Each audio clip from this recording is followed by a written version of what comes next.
పరిరక్షణ సమితి సూర్యాపేట మాజీ జిల్లా అధ్యక్షులైనటువంటి కుర్ర గోపి యాదవ్ గారి వివాహ కార్యక్రమంలో పాల్గొని వధూవరులను ఇద్దరిని కూడా ఆశీర్వదించడం జరిగింది। ఈ సందర్భంగా తెలంగాణ రాష్ట్ర ముఖ్యమంత్రి రేవంత్ రెడ్డి గారిని భారత వికలాంగుల హక్కుల పరిరక్షణ సమితి రాష్ట్ర కమిటీ పక్షాన మేము ఒకటే విజ్ఞప్తి చేస్తున్నాం।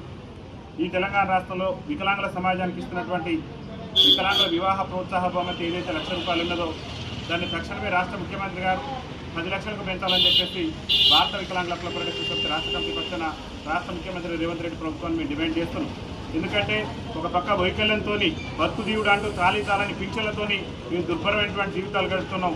మాకు రాష్ట్ర ప్రభుత్వం ఇలా వికలాంగుల ప్రోత్సాహ బహుమతిని 10 లక్షలకు పెంచడం ద్వారా మేము స్వయంగా మేమే ఉపాధి మార్గాలను ఏర్పాటు చేసుకొని జీవనోపాధి సాధించి మా జీవితాలు మెరుగుపడటానికి అవకాశం ఉంటుంది। కాబట్టి రాష్ట్ర ముఖ్యమంత్రి గారు తక్షణమే వికలాంగుల వివాహ ప్రోత్సాహ బహుమతిని 10 లక్షలు పెంచాలని చెప్పేసి భారత వికలాంగుల హక్కుల పరిరక్షణ సమితి రాష్ట్ర కమిటీ పక్షాన మేము విజ్ఞప్తి చేస్తున్నాం।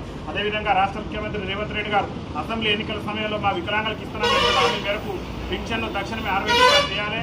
ఆర్టీసీలో మరి ఇలా మహిళలకు ఇచ్చిన మాదిరిగానే ఉచిత ప్రయాణం ఇస్తామని చెప్పేసి కాంగ్రెస్ పార్టీ ఏఐసీసీ ఎన్నికల మేనిఫెస్టోలో పెట్టినటువంటి రేవంత్ రెడ్డి గారు ఇలా ఏళ్లు గడుస్తుంది అధికారంలోకి వచ్చి నేటి వరకు కూడా వికలాంగులకు ఉచిత ప్రయాణం ఇవ్వకుండా ఊసలు లెక్క పెట్టేటువంటి ప్రయత్నం చేస్తున్నాడు। దయచేసి రాష్ట్ర మంత్రి పొన్నం ప్రభాకర్ గారు రాష్ట్ర ముఖ్యమంత్రి గారు చొరవ చూపి తక్షణమే ఆర్టీసీలో వికలాంగులకు ఉచిత ప్రయాణ సౌకర్యం కల్పించాలని చెప్పేసి కూడా మేము డిమాండ్ చేస్తున్నాం। ముఖ్యంగా ఈ తెలంగాణ రాష్ట్రంలో మరి ఆనాడు జరిగిన తెలంగాణ రాష్ట్ర ఉద్యమంలో కూడా వైకల్యాల సైతం కూడా లెక్క చేయకుండా పోరాటం చేసిన మా వికలాంగుల విద్యార్థులు ఉద్యోగాల భర్తీ ఎప్పుడు తగ్గింది, మా వికలాంగులకు ఎప్పుడు ఉద్యోగ అవకాశాలు వస్తాయని చెప్పేసి మరి 1000 కళ్ళతో ఎదురు చూస్తున్నారు। కాబట్టి రాష్ట్ర ముఖ్యమంత్రి రేవంత్ రెడ్డి గారు ఈ రాష్ట్రంలో వెంటనే వికలాంగుల బ్యాక్లాగ్ ఉద్యోగాల భర్తీకి సంబంధించిన నోటిఫికేషన్ కూడా విడుదల చేయాలి। ముఖ్యంగా వికలాంగుల సంక్షేమ శాఖను కూడా గత ప్రభుత్వం మహిళా శిశు సంక్షేమ శాఖలో కల్పిందంటే చెప్పేసి మీరే చెప్పినారు। మన మహిళా శిశు సంక్షేమ శాఖలో కలపడం వల్ల ఇబ్బంది పడుతున్నారు వికలాంగుల సమాజం।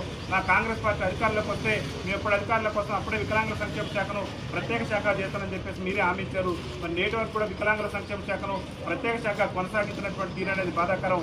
రాష్ట్ర ముఖ్యమంత్రి గారు వెంటనే వికలాంగుల సంక్షేమ శాఖను ప్రత్యేక శాఖగా మరి ఏర్పాటు చేసి ప్రత్యేకమైన అధికారులను నియమించి వికలాంగుల సంక్షేమానికి 3000 కోట్లు కేటాయించాలని చెప్పేసి మేము డిమాండ్ చేస్తున్నాం।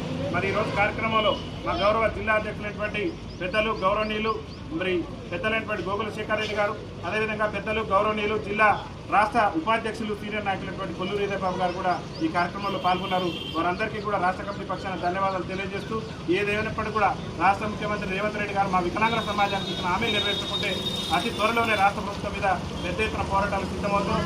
పెద్ద ఎత్తున కార్యక్రమాలు తీసుకొని పెద్ద ఎత్తున ఈ ప్రభుత్వాన్ని గద్దెదించడమే లక్ష్యంగా మా యొక్క ఉద్యమ కార్యాచరణ జరుగుతుందని చెప్పి తెలియజేస్తున్నాం। వికలాంగుల ఐక్యత, వికలాంగ